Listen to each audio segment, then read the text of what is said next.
뭐 아무래도 이렇게 마지막 해니까요. 네.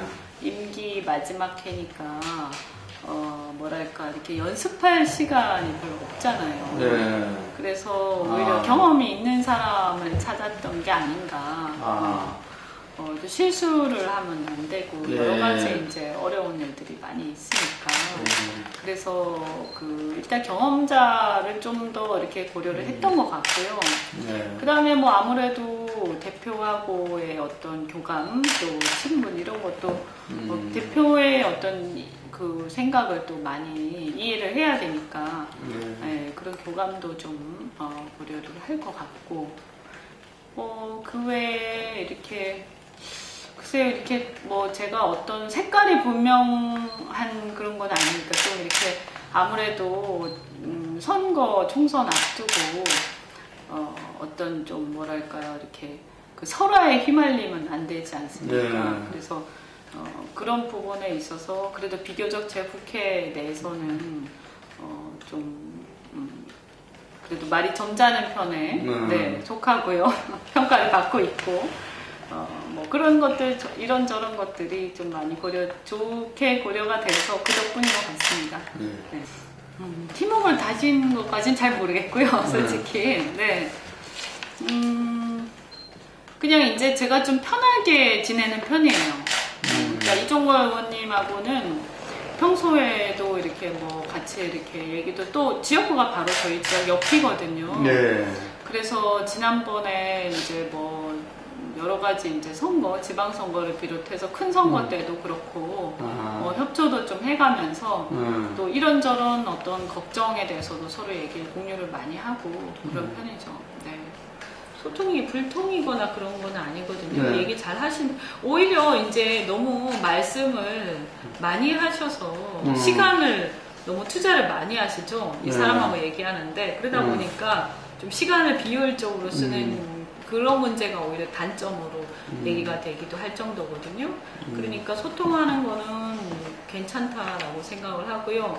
다만 이제 이게 그 원내대표를 하다 보면 일이 많잖아요. 복잡하고. 그런 것들을 또 소통을 잘하는 것도 필요하지만 순발력이 있어야 되거든요.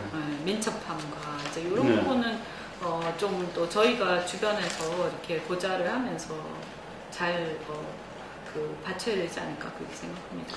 이제 두고 봐야 될 것 같은데요.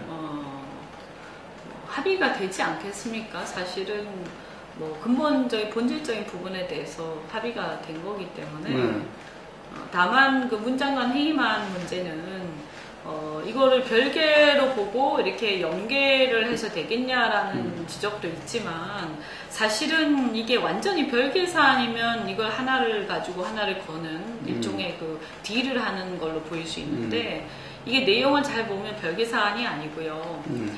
하나는 그 공무원 연금개혁안하고 그 사회적 합의기구를 출범시키는 그런 문제고 또 하나는 문장관 해임인데 결국에는 이 공무원 연금개혁안이 합의가 되더라도 이 사회적 합의기구가 출범을 하더라도 이 연금안에 대한 어떤 신뢰가 담보가 돼야 되는 거죠. 이 합의안에 대해서. 근데 과거에 요 직전에 파기했던 그 선례를 보면 문장관이 일방적으로 합의 다 됐던 것을 텔레비전까지 출연을 해서 이렇게 틀린 그 수치까지 인용을 하면서 그 합의를 묵살시킨 거거든요. 장본인이라고 그렇죠. 그러면 아니 그럼 다음에 또 우리가 열심히 합의를 하고 또 열심히 그 사회적 합의기구가 일을 했는데 또 그렇게 되지 말라는 법은 없잖아요. 그러면 여당, 야당을 떠나서 이거 국회 일원으로서 우리가 국회에서 이렇게 합의하는 것이 실효성을 담보할 수 있게끔 다시는 문장관이 이렇게 하지 않게끔 뭔가 장치가 필요한 거죠. 실효성을 담보할 장치. 그래서 그것의 일종을 우리는 문장관은 이 사람을 보니까 안 되겠다. 이 사람이 있는 이상은 이 합의가 다 무용지물이 되니까 이분이 이 사람을 그 해임을 하는 게 마땅하다라고 생각을 하는 거고 저희는. 그래서 저희가 이제 요구를 했지만 그래서 이제 여당에서 그 사람을 해임하거나 뭐 혹은 뭐 자진 사퇴를 하든 뭐 아니면 그 다른 어떤 대안을 가지고 오든 거기에 우리가 주장하고 있는 그 뜻을 관철시킬 수 있는 어떤 그 취지를 살릴 수 있는 네. 어떤 조치는 필요하다. 네, 그거는 당연히 해야 되겠죠. 그거를 여당이 만약에 하지 않는다라고 하면 이미 이 합의에 대한 진정성 문제도 다시 거론이 될 수가 있는 거예요. 그 합의를 존중하겠다든지 네. 이전 부분에 대해서 그러니까 벌써 이런 합의를 그전에도 열심히 했는데 그 열심히 한 합의를 이 사람이 한 방에 그냥 깨버린 거잖아요. 그러면 이 한 방에 깬 사람에 대해서 어떠한 해임이든 뭐 이런 게 있어야 다시는 이런 일이 발생하지 않지 않겠습니까? 그건 우리뿐만이 아니라 여당 입장에서도 마찬가지인 거거든요. 그거는 이제 뭐 저희가 기자회견 브리핑도 한 적이 있는데요. 뭐 우선은 여러 가지 의미가 있다고 보는데 우선은 그 정무수석의 사퇴를 통해서 이 어떤 그 지지부진한 국면을 마무리를 하고 청와대가 원하는 의도로 이렇게 밀어붙이려는 그런 의도였다고 생각을 합니다. 그래서 이게 파기된 이후에 파기의 책임이 어쨌든 여당에 있다 보니까 그게 이제 진전이 안 되고 있었잖아요. 그런데 정무수석이 그것을 책임지고 사퇴한다. 그러면서 그 사퇴의 변을 내놨죠. 그래서 그 사태의 변을 보면 마치 야당 때문에 네, 야당이 50% 쓸데없는 얘기를 하는 바람에 이게 어그러졌다. 이게 파기가 될 수밖에 없었다. 이런 식으로 청와대 입장을 다시 한번 정리하고 오히려 그것을 압박하는 빠른 합의를 압박하는 그런 어떤 어떤 사태의 변을 통해서 하나의 정치적 액션을 했다. 행위를 했다라고 보이고요. 또 한편으로는 조윤선 수석이 본인 개인적으로는 뭐 어떤 출마라든지 그런 생각이 있었는지 모르겠지만 어쨌든 표면적으로는 하나의 이제 희생양 또는 꼬리 자르기 이렇게 된 거죠. 사실은 그 파기의 쭉 파기되기까지의 과정을 보면 청와대 가이드라인과 그 다음에 무책임한 어떤 여당의 그 합의를 지킬 그런 어떤 책임을 지지 않는 여당의 무책임한 태도들이 원인이 된 거잖아요.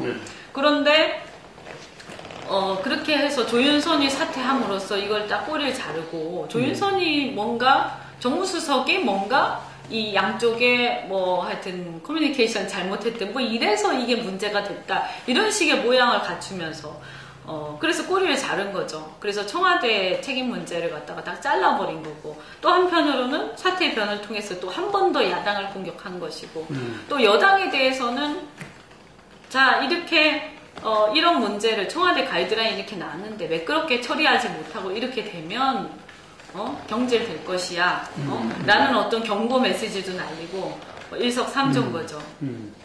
혼자는 네. 여당이고 네. 아마 총리가 여러 번 낙마한 거에 대해서 그런 어떤 압박을 갖다가 하면 통과될 것이다 라고 이제 생각하는 것 같아요. 여당에서는. 네. 청문회도 한번 했고 장관 시절에. 그런데 이제 또 이제 그분이 또 워낙 대응을 잘하세요. 그러니까 질문을 했을 때 말씀을 아끼시고 이렇게 말을 잘 안 하는 스타일이죠. 말을 잘 안 하면 아무래도 피자도 물어보는데 일체 대응을 안 하고 있다. 네, 아무래도 뭐 실수를 할 가능성이 별로 없고 그러면 큰 무리를 안 일으킨다는 얘기잖아요. 네. 뭐 그렇긴 합니다만 그렇다고 뭐 낙관할 수 있는 건가? 저는 그렇게 생각하지 않고요. 일단 내용을 보면 사실은 예전에 뭐 안대희 후보였나요? 네. 그분이 정관예우 때문에. 네, 정관예우 때문에 낙마를 했었고요. 근데 똑같은 이제 정관예우가 비슷한 수준으로 있지 않습니까? 금액이 조금 차이는 나지만 비슷한 수준이거든요. 그리고 또 문창극 후보였나요? 네. 이분 같은 경우에 기독교 편향적 발언 때문에 종교계에서 문제 얘기가 많았었는데 어쨌든 문창극 후보 같은 그런 종교 편향적 발언들도 굉장히 많이 있는 것 같고요. 또 뭐 그 외에도 무슨 병역 면제 문제, 네, 병역 문제도 보니까 좀 석연치 않은 네, 그런 것 같습니다. 그래서 완만한 거는 전혀 아닌 것 같아요. 오늘 보니까 딸 정년 문제 이런 것도 네, 그것도 하여튼 뭐 참 보기 안 좋은 그런 것들도 있고 또 그런 것도 그렇지만 또 이 어떤 저는 가장 사실은 실질적으로 국민들이 쉽게 이해하기는 어려울지 몰라도 가장 문제는 이 그 황교안 후보를 내정한 그 청와대의 의도가 뭐냐. 그게 이제 상당히 참 걱정되는 대목이죠. 크게 이제 국가와 대한민국이라는 대한민국과 또 우리 어떤 국회와의 관계 뭐 이런 등등을 생각했을 때 가장 걱정되는 부분인 거죠. 그래서 결국은 그런 얘기잖아요. 어쨌든 그 대통령 중심으로 계속 가겠다. 불통으로 계속 가겠다. 뭐 그런 얘기고 사정정국을 계속 만들어서 말 안 들으면 하여튼 먼지털이로 이렇게 해가지고 말 안 들으면 압박을 해서 가겠다. 또 당청 관계에서도 이제 임기 말 다가오면서 그 레임덕이 생길 텐데 그 레임덕을 허용하지 않겠다. 그래서 이 당에서 그러니까 새누리당 여당에서 함부로 이렇게 대통령에 대해서 비판하거나 이렇게 이 각을 세우는 거에 대해서도 가만히 있지 않겠다. 뭐 이런 어떤 그 은연중에 경고 같은 메시지가 있는 것 같아요. 여당도 쥐고 가겠다. 그래서 그 지금까지 어떤 당청 관계 그래서 이제 임기 말이 되면 어차피 여당에서 차세대 그 다음 지도자가 각을 세우고 갈 수밖에 없지 않습니까? 예, 이제 뜨는 해가 이제 지는 해를 그거 할 수밖에 없는 그런 구도인데 그걸 용납하지 않겠다라는 건 것 같아요. 네. 그리고 그거는 본인이 또 사실은 MB 이명박 대통령하고의 관계에서 그렇게 해서 대통령이 되신 거잖아요. 그런데 그 경험이 있기 때문에 더욱 잘 아시겠죠. 챙겨야죠. 특히 저는 뭐 경제, 지금 경제가 굉장히 어려운데 또 총리가 뭐 혼자 하는 건 아니지만 전체적으로 뭐 개인적으로 봤을 때는 박근혜 대통령께서 경제나 이런 거에 대한 어떤 그 경제를 살릴 수 있는 그런 역량이 상당히 부족하지 않나 이렇게 생각하고 그렇다면 총리가 그런 보완적 역할을 좀 해야 되는데 그게 굉장히 사실은 뭐 계속 이분의 어떤 그 경력들을 보면 지금의 어떤 시장 상황이라든지 한국 경제 상황에 대해서 제대로 이해하고 뭐 최소한 뭐 세부적인 건 아니더라도 큰 방향에 대해서 함께 논의해서 이걸 좀 정책 결단이 또 필요할 때는 이렇게 또 군데군데 하면서 갈 수 있는 그런 분인가 이런 의문이 좀 들고요. 또 한편으로는 지금 굉장히 그 통일과 관련해서 아주 중요한 시기에 와 있다 우리나라가. 아무리 생각해도 현재 우리나라가 뭐 박근혜 대통령도 대박이라고 얘기를 했지만 통일을 하지 않고서 이 어떤 그 일종의 그 경제 발전의 정체 상태 이걸 극복할 수 있는 근본적으로 극복할 수 있는 길은 그렇게 별로 없어 보이거든요. 그랬을 때 이 우리 국가나 또 대한민국의 어떤 역사적 역사 속에서 하나의 그 돌파구가 열릴 수 있는 가장 유일한 게 통일인데 근데 이 통일은 어쨌든 평화 통일을 해야 되는 거고 북한하고의 신뢰관계 이런 구축이 선결돼야 되는 건데 안 그래도 대통령께서 공약은 그렇게 하셨지만 실제는 전혀 임기 취임 이후에 그렇게 하고 있지 않으시잖아요. 예. 물씬 더 쌓여가는 상황이고 주변에 그 주변 열강들과 관련된 환경이 더 나빠지고 있는데 그렇죠. 이걸 뚫을 수 있는 사람인가 오히려 더 악화시키지 않겠나 굉장히 공안적 사고를 갖고 계시니까 그러면 북한과의 관계도 더 악화될 텐데요. 그러면 이 시점에서 그렇게 중요한 시점에서 북한하고의 관계를 풀어내지 못했을 때 나중에 크게 봤을 때 대한민국 역사 속에서 엄청나게 나쁜 어떤 우리가 전체적으로 국민적 관점에서 봤을 때 아주 후회 통탄할 만한 그런 상황이 된 거 아닌가, 이런 뭐 총리 하나 가지고 그런 건 아니지만 대통령도 그러시고 총리도 그러시고, 그러면 결국에는 임기 말까지 뭐 개선될 가능성 별로 안 보이고, 그럼 이런 상황들은 주변 열강들의 이해관계와 맞물려서 더 악화될 게 뻔하고, 그러면 우리가 이걸 평화통일로 물꼬를 틀 수 있는, 또 북한도 굉장히 어려운 상황이잖아요. 이런 상황에서 자칫 실기하는 거 아닌가, 중요한 지점들에서. 청년들이 이제 기본적으로 정치에 관심들이 많이 없으시죠. 옛날에 비하면.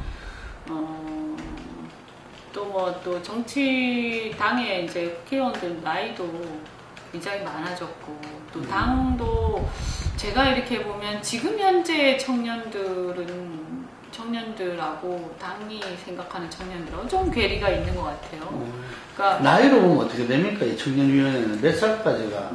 이제 대학생위원회 이후부터니까요. 한 20대 한 중후반부터, 그러니까 20대 한 후반부터 40대 초반까지라고 봐야 되겠죠. 예. 네. 지금 45살까지입니다. 정치적으로는요. 예.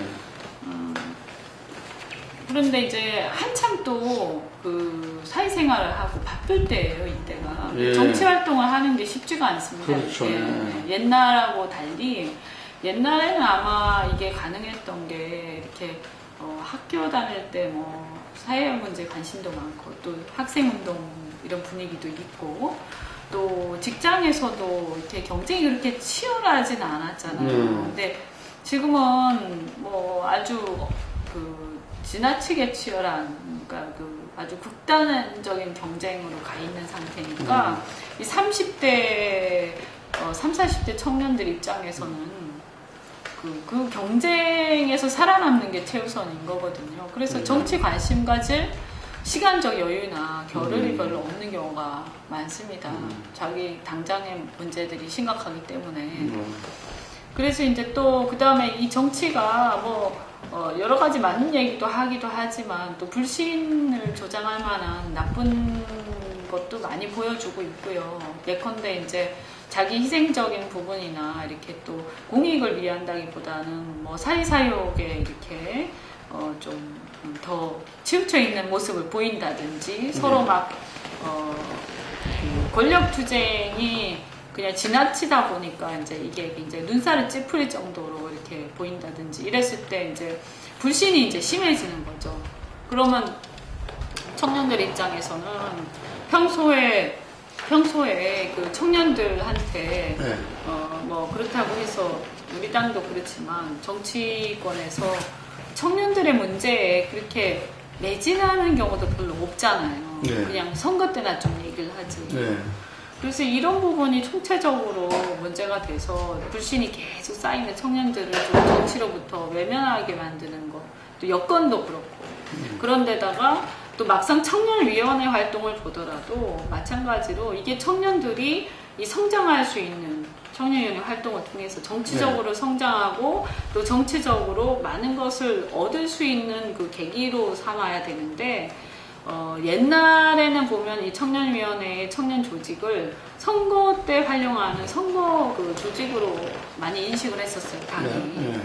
근데 저는 이제 그렇게 해가지고는 절대 안 된다. 왜냐하면 이제 모든 우리 사회의 이 어떤 메커니즘 자체가 다 자기의 이해관계하고 관계가 없으면 잘 안 움직이는 메커니즘을 갖기 때문에, 옛날처럼 그냥 순수하게 어떤 이상과 이런 것만 가지고 청년들이 모일 것이다?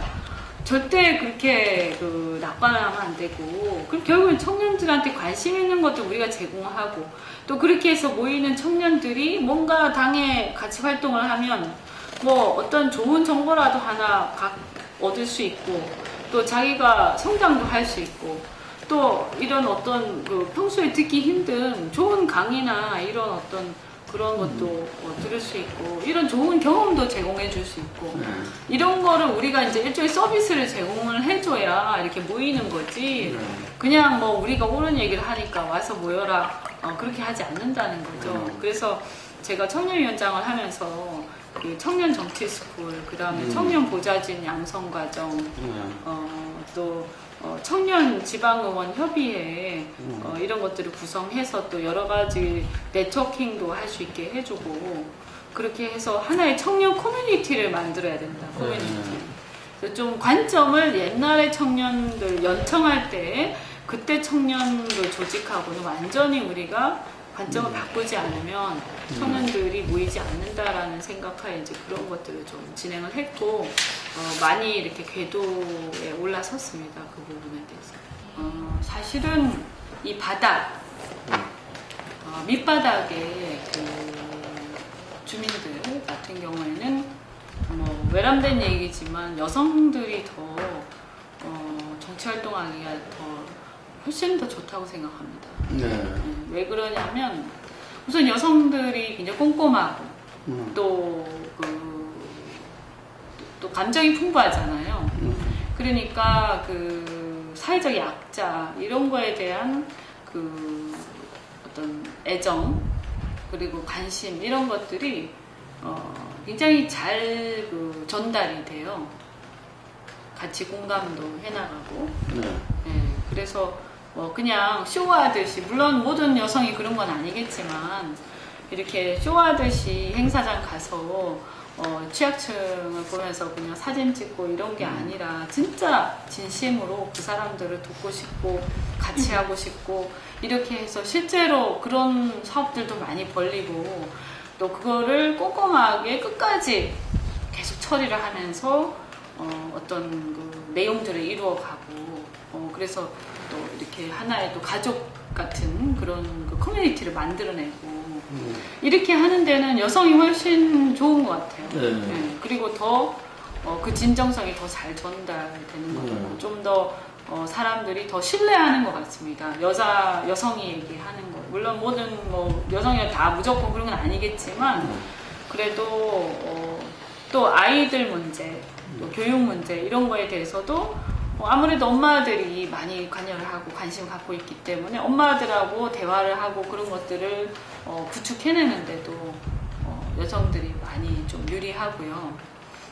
그래서 예를 들어서 최근에도 저는 이제 공공임대주택에 빨래방 같은 거를 만들어서 거기에 그 이불 빨래 그러니까 장애인이나 독거노인이 많이 사시기 때문에 이불 빨래를 할 수 있는 빨래방을 만들어서 그 빨래들 이불을 갖다가 몇 년 동안 빨래를 안 하시거든요. 그래서 굉장히 심각한 악취가 나고 막 이런데 그런 거를 수거해 와서 다시 빨래를 해서 배달을 해주고 이런 것들을 이런 이제 봉사활동 플러스 이제 일종의 그런 시설 같은 거를 공공임대주택에 설치하는 것까지 해가지고 제가 많이 지금 그 시스템을 구축을 해주고 있는데요. 이제 그런 과정에서도 어떻게 보면 살림살이 비슷하잖아요. 그렇죠. 그러니까 막 그런 거를 이제 팔 걷어 붙이고 같이 하고 이렇게 하면 그냥 이제 아마 생각해보면 남성 정치인 같으면 딱 와서 사진만 찍고 이렇게 하겠죠. 그죠?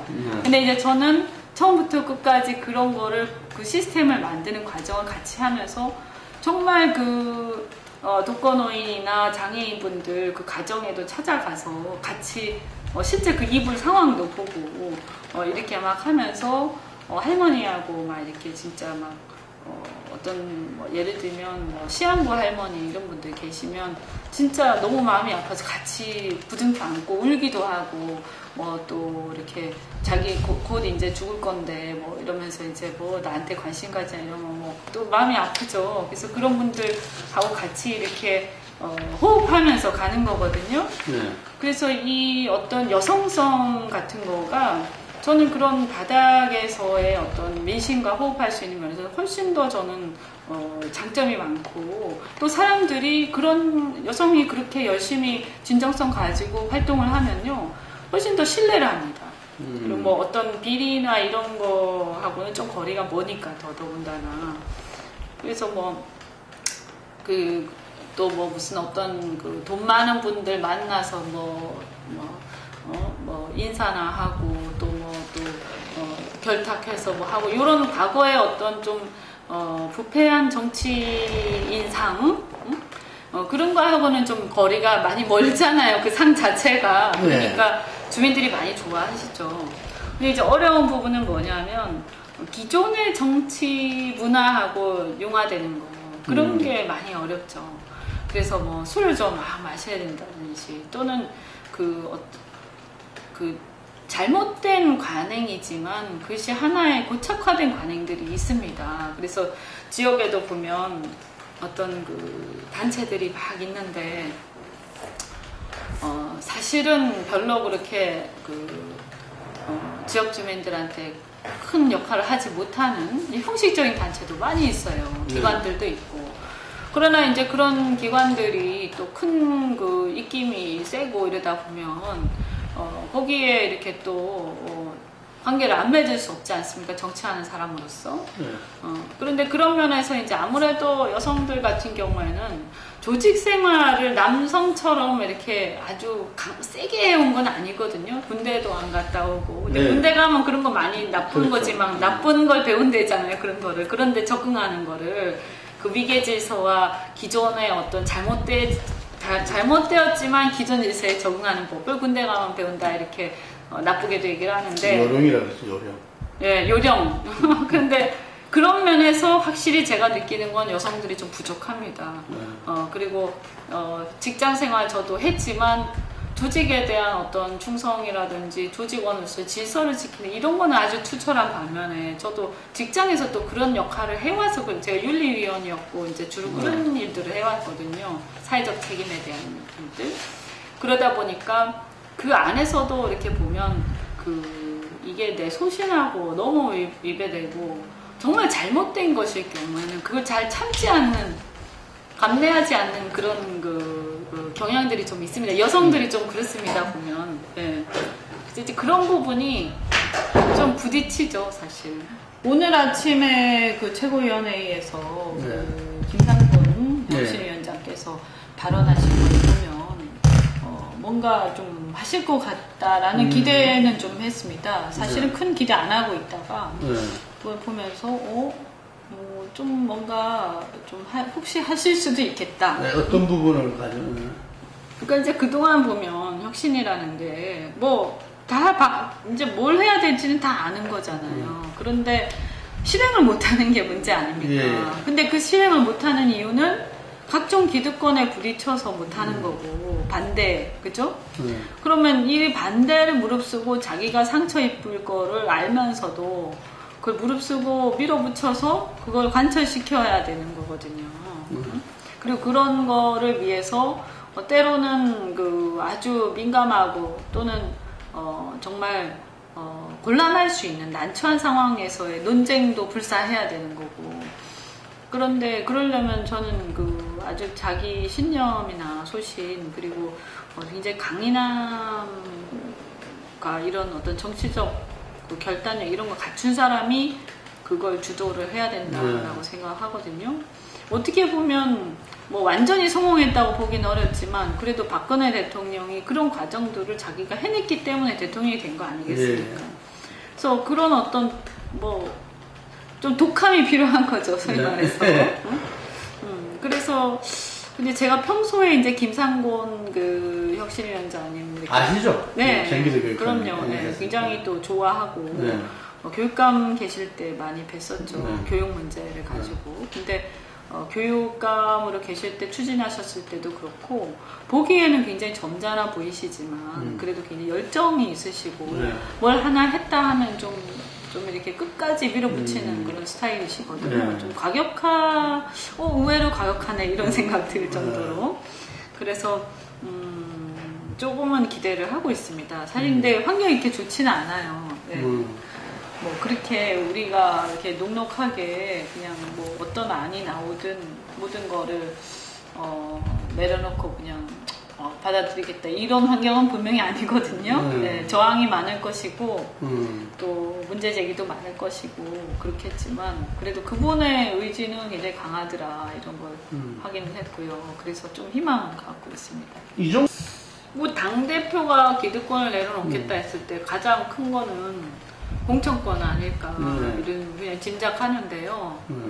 그래서 공천권을 내려놓겠다라고 하셔서 지난 보궐선거 때도 그 경선을 아까 말한 기계적 경선했죠. 네. 라고 저는 생각하는데 뭐 공천권을 의미하는 거라면 그것을 내려놓겠다 그건 좋습니다. 좋은데 그렇다고 해서 기계적 경선을 하는 건 아니거든요. 그러니까. 다만 그거를 그 공천권을 전략공천이든 뭐든 당 대표가 전행하는 게 문제가 됐던 거지 그동안에. 그래서 너무 또 그런 거에 사로잡혀서 무책임하게 또 돼서는 안 되지 않나. 그래서 아까 제가 말씀드린 것처럼 저도 지방의원 공천 과정에서 느낀 것처럼 당대표가 국회의원 공천을, 총선 공천을 할 때도